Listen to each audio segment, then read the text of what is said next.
Vale, imaginemos la escena. Jerusalén está, a reventar. Es la víspera de la Pascua y el aire, se puede casi cortar.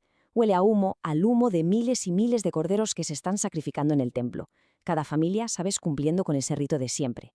Pero en un rincón de esa ciudad bulliciosa, algo muy, muy diferente está a punto de empezar. Vamos a meternos de lleno en la noche que, de verdad, lo cambió todo. Y es que, ojo, esa noche no era una cena cualquiera, no, era algo mucho más grande, un verdadero punto de inflexión, un momento en el que, bueno, es como si el cielo y la tierra se tocaran para firmar algo, un pacto nuevo, definitivo. Lo que pasó en esa habitación iba a cambiar para siempre lo que entendemos por sacrificio. Y fijaos, antes incluso de empezar a cenar, antes de partir el pan, Jesús hace algo que rompe todos los esquemas. Algo tan desconcertante, tan en contra de la lógica social de la época, que dejó a todos, pues eso, sin palabras. Fue, digamos, la primera gran lección de la noche. Es que hay que visualizarlo, ¿eh? Se quita el manto, que el manto era el símbolo de su autoridad, de su dignidad como maestro, y se ata una toalla a la cintura como lo haría cualquier sirviente, y se arrodilla. Un gesto físico, sí, pero que simbolizaba un despojo espiritual muchísimo más profundo. Y para que entendamos bien la magnitud de esto, la clave está en el contexto cultural.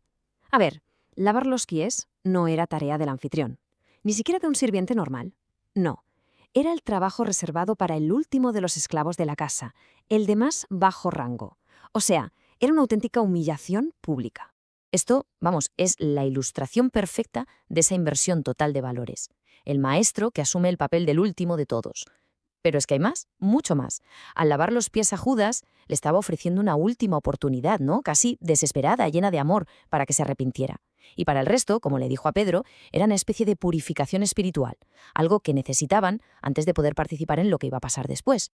Así que, bueno, ahí los tenemos. Con los pies limpios, sí, pero con los corazones y las mentes hechos un lío.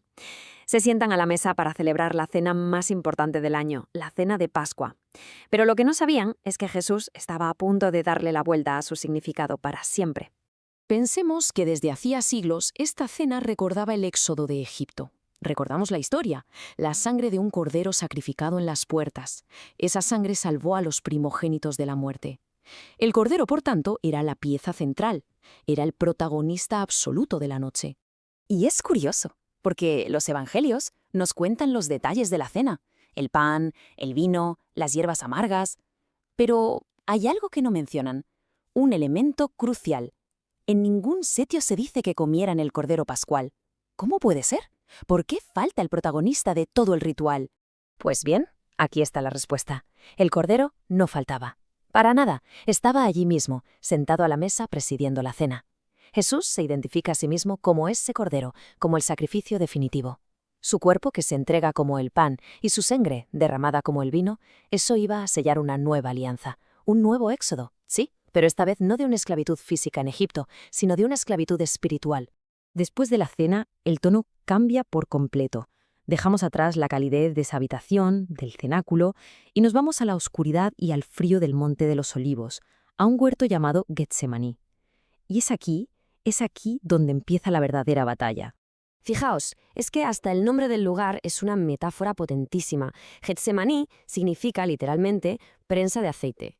¿Y qué se hace en una prensa de aceite? Pues se estrujan las aceitunas bajo una presión enorme para sacar el aceite puro. Pues de la misma forma, el alma de Jesús empezó a ser eso, estrujada, aplastada bajo un peso espiritual que ni podemos imaginar. Y esa angustia que sentía era tan real, tan profunda, que llegó a manifestarse físicamente. El Evangelio de Lucas cuenta un detalle que, la verdad, pone los pelos de punta. Dice que su sudor se convirtió en algo parecido a gotas de sangre. Y no, esto no es solo una forma de hablar, no es una metáfora, es algo más. De hecho, hoy en día la ciencia ha documentado un fenómeno médico muy, muy raro, eso sí, que se llama hematidrosis. ¿Y qué es? Pues ocurre cuando una persona está bajo un nivel de estrés o de terror tan extremo que los pequeños capilares de las glándulas del sudor se rompen y la sangre se mezcla con el sudor. Esto nos da una pequeña idea, solo una idea, de la magnitud de la agonía que estaba sufriendo. Y aquí hay un paralelismo que es asombroso. Pensemos, la historia de la humanidad, en cierto modo, empezó con un fracaso en un huerto. en el Edén, donde el primer Adán desobedeció. Y ahora, en otro huerto, en Getsemaní, el que llaman el nuevo Adán, se enfrenta a esa misma tentación, la de evitar el sufrimiento. Pero él, en un acto de voluntad increíble, obedece. Y dice, que no se haga mi voluntad, sino la tuya. Pero esa victoria interior, esa victoria en la soledad de la oración, se ve interrumpida, y de forma muy brusca. De repente, el silencio de la noche se rompe, se oyen pasos, se ven los destellos de las antorchas y se escucha el ruido de las armas.